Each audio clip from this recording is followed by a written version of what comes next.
A gente começa tratando aqui do tema da Polícia Federal e a Procuradoria-Geral da República debruçadas sobre essa nova proposta de delação premiada que foi apresentada pelo ex-banqueiro Daniel Vorcaro, a segunda versão, né? Os termos precisam ser aceitos também pelo relator do caso no STF, o ministro André Mendonça. Quem chega para nos atualizar desse debate em Brasília é Carol Rosito. Carol, boa noite, bem-vinda ao WW. Oi, Thaís, boa noite para você também, boa noite a todos. Olha, essa resposta definitiva da Polícia Federal e da Procuradoria-Geral da República sobre essa delação premiada de Daniel Vorcaro deve sair até o dia 12, viu? Próxima sexta-feira, segundo a apuração do nosso analista Matheus Teixeira. Mesmo dia, inclusive, em que acaba aquele prazo para manter Daniel Vorcaro na sala de Estado-Maior da Polícia Federal, aquela cela especial com frigobar, ar-condicionado, onde ele está, que foi uma maneira ali também encontrada pela própria defesa, essa transferência para facilitar, digamos assim, o contato com os advogados e essas tratativas do processo. Em maio, Thaís, a Polícia Federal, vamos lembrar, rejeitou a primeira proposta que foi oferecida pela defesa em relação à delação premiada, avaliou ali que os relatos de Vorcaro eram seletivos e não contribuíam para as apurações. Dessa vez, segundo apurou a CNN, Vorcaro deve trazer informações mais robustas, viu? Trazer nomes mais concretos, personagens e aprofundar histórias que tinham sido citadas superficialmente ali na sua primeira versão. Ele deve citar ou citou já nomes que envolvem ministros do governo do presidente Lula, ministros do Supremo Tribunal Federal e também parlamentares da oposição dentro do Congresso Nacional. Se a PF e a PGR concluírem dessa vez que a proposta de Vorcaro tem potencial, de fato, para ajudar no andamento das investigações, tudo isso vai ser repassado ao ministro do STF, André Mendonça, relator do caso, ele que é o responsável por bater esse martelo, né, e definir ali em relação à homologação e o tamanho do benefício que Vorcaro pode receber a partir dessa delação, até com uma redução de pena, eventualmente, ou até a ida para a prisão domiciliar. Mas vamos lembrar, Thaís, que a delação propriamente dita, ela não é suficiente ali como prova, né? Precisam ser apresentadas também outras provas para a conclusão de toda essa investigação da PF. Agora, Carol, deixa eu continuar com você, porque no Tribunal Superior Eleitoral, o presidente do TSE, que é o ministro Cássio Nunes Marques, que é do STF também, ele acabou sendo sorteado para relatar 3 representações que tratam do caso Master e também do filme Dark Horses, esse filme sobre a vida de Jair Bolsonaro. Dá mais detalhes para a gente, por favor, e como é que elas se relacionam? Pois é, recém-possado, Nunes Marques ali foi sorteado, então, relator desses casos, exatamente após publicar, editar uma resolução concentrando em suas mãos, então, nas decisões dele, também do ministro André Mendonça e da ministra Estela Aranha, ações sobre propaganda eleitoral que chegarem à corte aí durante o período, né, o pleito das eleições. Um desses casos, Thaís, diz respeito, então, a essa contestação que foi apresentada pelo próprio PL contra uma pesquisa do Instituto Atlas Intel. O PL afirmou que a pesquisa acabou induzindo os entrevistados ao reproduzir aquele áudio que foi vazado, aquela conversa entre Daniel Vorcaro e o senador pré-candidato Flávio Bolsonaro, onde Flávio Bolsonaro pede dinheiro para financiar exatamente o filme do pai, né? Um outro processo, o deputado Rogério Correia, do PT, pede que o Tribunal Superior Eleitoral barre exatamente a exibição do filme sobre a vida de Jair Bolsonaro, alegando que essa obra pode causar aí um efeito eleitoral abusivo. E a terceira ação, que também está nas mãos do ministro Nunes Marques, é relacionada ali ao deputado Arlindo Schneider, também do PT, que acionou a corte, o TSE, para apurar se houve abuso do poder econômico e político no financiamento do filme Dark Horse. Portanto, a gente segue acompanhando a partir de agora quais serão as decisões do ministro Nunes Marques. Thaís. Obrigada, Carol. Boa noite para você. Lucas, eu quero começar pela primeira parte da entrada da Carol Rosito, que é a história da delação do Vorcaro, né?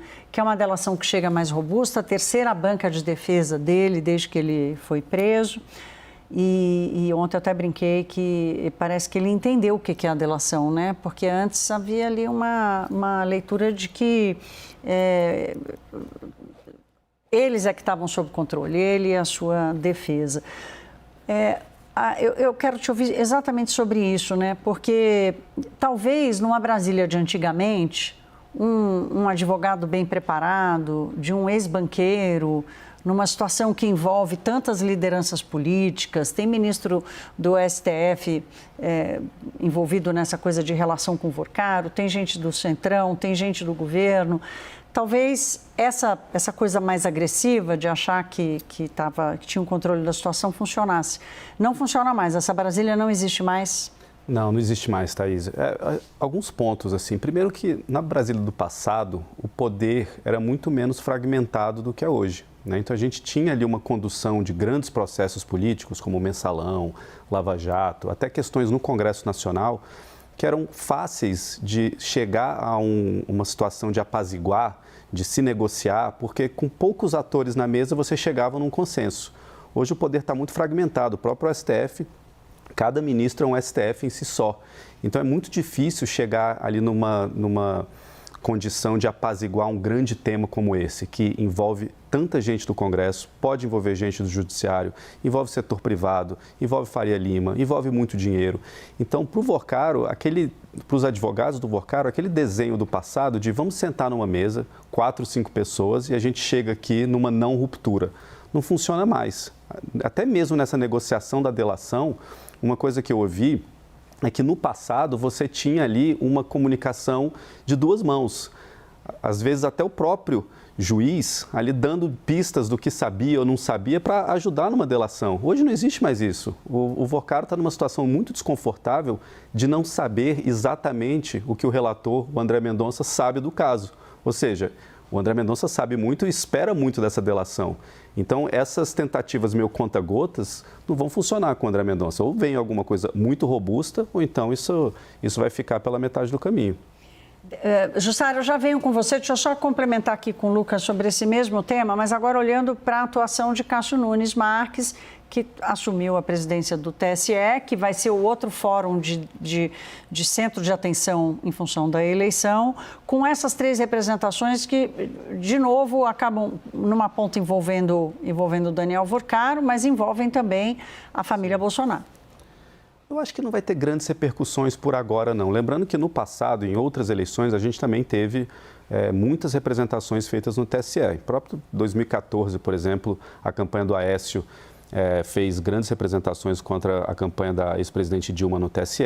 Em 2018, a mesma coisa. O TSE vai continuar sendo um grande fórum de judicialização. Agora, eu não espero que o TSE, nesse momento, vá tomar nenhuma grande decisão com impacto na corrida eleitoral, principalmente nesses 3 casos. Esses 3 casos ou vão ser dispensados, como, na minha opinião, essa representação do PL contra a Atlas, eu acho que não tem grandes repercussões, ou vão ficar em banho-maria esperando a investigação criminal, não a investigação eleitoral. Lembrando que decisões do TSE que impactaram Bolsonaro, né, em 2022, decisões do TSE que impactaram Dilma em 2014, elas chegaram a uma conclusão muito depois da eleição. Então, não vejo o TSE, nesse momento, tomando decisões até outubro que afetem diretamente o pleito.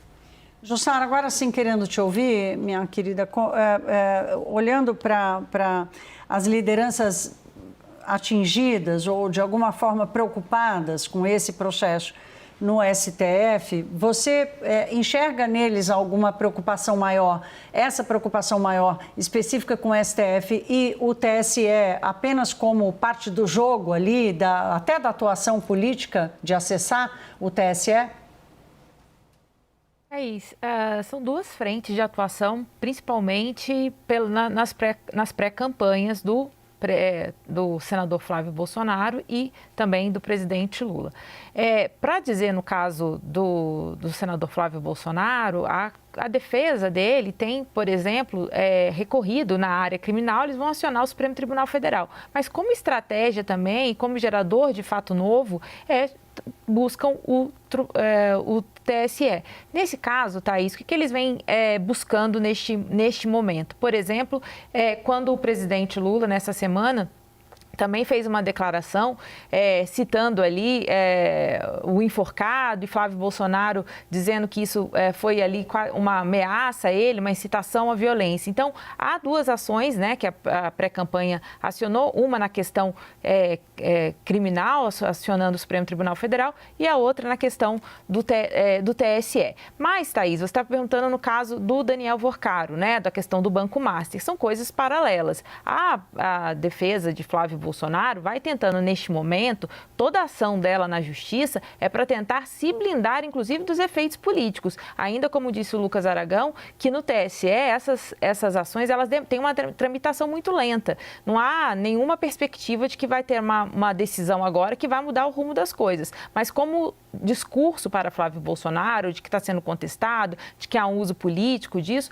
isso serve muito bem neste momento. A grande questão no entorno bolsonarista é que, com a chegada de Cássio Nunes Marques e André Mendonça, que foram indicados pelo ex-presidente Jair Bolsonaro ao Supremo Tribunal Federal, a chegada deles ao TSE, isso de alguma forma possa ter decisões mais favoráveis ao longo desse processo eleitoral. Claro que os ministros Cássio Nunes Marques e André Mendonça tentam escapar dessa pegadinha, dessa situação, que é uma saia justa, mas é isso que o entorno bolsonarista espera neste momento. Bom, Lucas, olhando agora da perspectiva do eleitor, se o caso Master envolve, como a gente costuma dizer, é ecumênico, qual vai ser a medida do eleitor? O que menos tem envolvimento ou como é que ele vai separar o joio do trigo? Vai ser complicado, Thaís. Eu acho o seguinte, o eleitor, a gente está falando agora de um eleitor, de uma fatia bem fina do eleitor, né?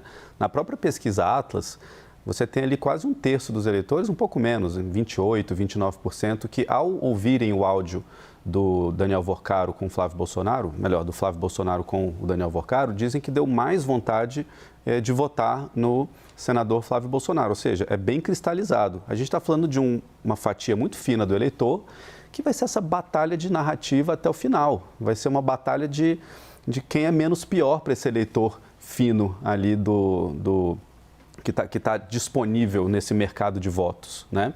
Então, assim, o Flávio ele tinha um argumento muito forte, porque na própria pesquisa Arco Atlas, que a gente fez há 2, 3 meses atrás, mostra que muitos ainda não votam no PT, ou não votam no PT de jeito nenhum por conta de corrupção. Então, era uma bandeira que o Flávio Bolsonaro ia tentar utilizar muito fortemente durante essa pré-campanha e durante a campanha. Agora, com esse caso Vorcaro, com esse caso do Banco Master batendo muito firmemente no Flávio, o caso do Banco Master, que antes era pior para o governo por uma questão mais de ser um incumbente, de ser o presidente da República, o Lula, no meio de um caso que é sistêmico, agora ficou pior para o Flávio porque afeta ele diretamente, né?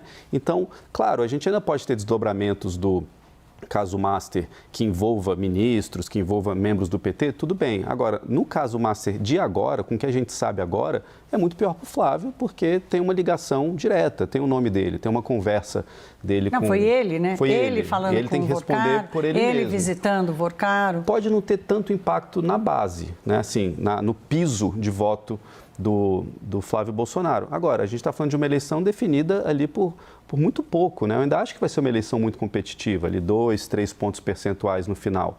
Para esse eleitor, a gente não sabe o que mais pode aparecer e esse eleitor vai definir o voto, na minha opinião, Thaís, no final da eleição, baseado em quem chega mais vivo naquela reta final, perto de outubro.